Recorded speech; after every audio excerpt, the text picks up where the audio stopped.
হ্যাঁ গাইস, একটা হচ্ছে গুড নিউজ আছে। ফেসবুকে হচ্ছে আমার মনিটাইজেশন চলে আসছে, কিন্তু মনিটাইজেশনটা কোথায় আসছে জানেন? আমার ফেসবুক প্রোফাইলে, মানে যেটাতে আমি কোনোদিন কোনো ভিডিও আপলোড করি নাই। জাস্ট আমি স্টোরি দেই আর সাধারণ পোস্ট আছে না, মানে ছবি পোস্ট করা, জাস্ট এইটা করি আর স্টোরি দিই, ওইটাতে আসছে মনিটাইজেশন। আর সারাটা জীবন ধরে যে এগুলা আইডির উপর খাটলাম, যে ব্লগ বানাইলাম, ফানি ভিডিও বানাইলাম, বিভিন্ন ট্যুরের ভিডিও আর কি হ্যান ত্যান সবকিছু যে এটাতে আপলোড করি, যেগুলো মানে যেসব পেজে আপলোড করি, ওইগুলোর তো মনিটাইজেশন আসে নাই। মনিটাইজেশন আসছে আমার প্রোফাইলে, মানে যেটাতে আমি কোনোদিন কোনো ভিডিও আপলোড করি না। মানে ফেসবুক কোম্পানি যে আসলেই গাঞ্জা খায়, এটা ভাই আমি আজকে বুঝতে পারলাম যে আসলে ওরা গাঞ্জা মাঞ্জা খায়।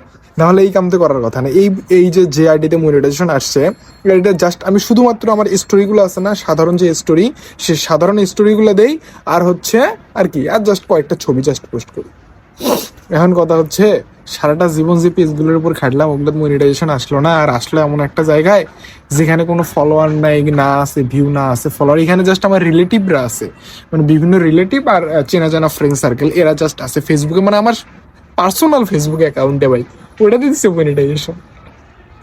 এখন আমার ভাবতে কি করব এখন, সবকিছু আমার পার্সোনাল এই যে যেটাতে আপনারা এই ভিডিওটা দেখতে পাচ্ছেন, এটাতে এখন আপলোড করতে হবে। কিচ্ছু করার নাই, যেহেতু মনিটাইজেশন আসছে সেহেতু মাগনা তো এগুলো খাটা যাবে না। যেটাতে মনিটাইজেশন আসছে এটাতেই খাটতে হবে, এটাতেই সব ভিডিও আপলোড করতে হবে আর কি। এটাই আপনাদেরকে জানানোর জন্য আসছিলাম আর কি।